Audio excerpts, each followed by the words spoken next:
Salam jumpa pemirsa. 5 menit belajar hukum bersama saya Charles Sihombing.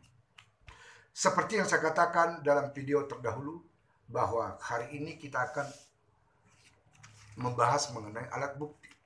Dalam pasal 184 KUHP dikatakan bahwa alat bukti itu ada 5. Yang pertama keterangan saksi, kedua keterangan ahli, ketiga surat, keempat petunjuk, kelima keterangan terdakwa. Kita bahas satu demi satu. Keterangan saksi adalah keterangan yang diberikan oleh seseorang di muka persidangan atau di dalam pemeriksaan pendahuluan berupa apa yang dia dengar, apa yang dia lihat, dan apa yang dia rasakan. Keterangan yang diberikan berdasarkan pemberitahuan dari orang lain atau kata orang lain tidak termasuk keterangan saksi. Itu disebut testimoni di auditum. Jadi harus berupa dia dengar sendiri suara itu, kata-kata itu. Dia lihat sendiri kejadian itu. Dia rasakan sendiri apa yang dia katakan itu. Ini alat bukti yang pertama. Yang kedua, keterangan ahli. Keterangan ahli adalah keterangan yang diberikan oleh seorang ahli sesuai dengan keahliannya tentang suatu peristiwa pidana. Ada orang mengatakan keterangan ahli ini bisa berfungsi ganda atau alat bukti ganda. Bisa saja. Karena ketika saksi mengucapkannya di dalam persidangan atau dalam pemeriksaan, maka dia disebut keterangan ahli. Tetapi ketika keterangan itu dituangkan di dalam surat resmi, misalnya visum et repertum yang dibuat oleh seorang dokter ahli, itu menjadi alat bukti surat. Jadi bisa dia menjadi alat bukti surat, bisa menjadi keterangan ahli. Itu yang kedua. Yang ketiga, surat. Surat yang dimaksud di sini yang dipakai sebagai alat bukti, ukuran yang bisa dipakai untuk membuktikan satu perbuatan itu atau membuktikan peristiwa pidana adalah surat resmi. Surat resmi yang dimaksud adalah surat yang dikeluarkan oleh instansi tertentu yang berwenang.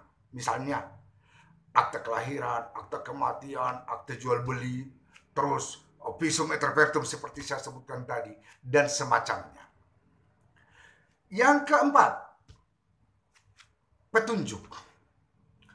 Petunjuk adalah persesuaian antara alat bukti yang satu dengan alat bukti yang lain. Ada persesuaian antara keterangan saksi dengan ahli, ahli dengan keterangan terdakwa atau tersangka, keterangan tersangka dengan surat, dan lain-lain. Pokoknya pada prinsipnya ada persesuaian antara alat bukti satu dengan yang lain. Yang keempat, yang terakhir, ini adalah keterangan terdakwa atau keterangan tersangka. Kalau dalam pemeriksaan pendahuluan disebut pemeriksaan tersangka. Kalau di peradilan disebut pemeriksaan terdakwa. Pemeriksaan terdakwa di sini ini disebut keterangan, berbeda dengan yang dulu. Yang dulu adalah pengakuan, itu di zaman HIR, pengakuan.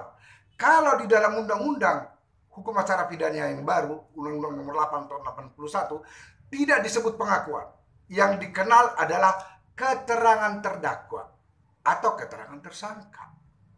Apa bedanya? Bedanya sangat jauh. Ketika zaman dulu orang mengejar pengakuan, sering terjadi pelanggaran hak asasi manusia. Memaksa orang untuk mengaku. Misalnya begini, kau dikatakan mencuri, ngaku enggak loh? Kau mau bunuh, ngaku enggak loh? Jadi ada pilihan, ya atau tidak. Tetapi di dalam keterangan terdakwa atau keterangan tersangka, dia secara bebas menjelaskan. Misalnya pertanyaannya begini, apa yang saudara lakukan ketika saudara berjalan ke sana? Coba jelaskan. Penjelasannya ini disebut keterangan. Semua ini dituangkan dalam berita acara.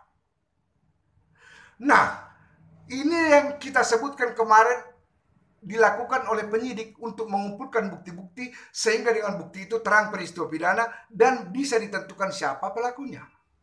Maka nanti akan mungkin terjadi penangkapan, pemeriksaan, penggeledahan yang disebut dengan upaya paksa. Apa itu upaya paksa?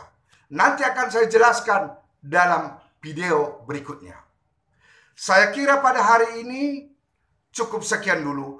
Kalau ada yang kurang jelas, boleh dibuat di kolom komen. Mudah-mudahan masih ada kesempatan untuk menjawab. Tetapi jika pun tidak, akan saya jawab lewat video. Semoga bermanfaat bagi para mahasiswa yang sedang belajar hukum acara pidana. Dan bagi teman-teman yang sudah lama melupakan pelajaran ini, biar ingat kembali. Terima kasih, sampai jumpa.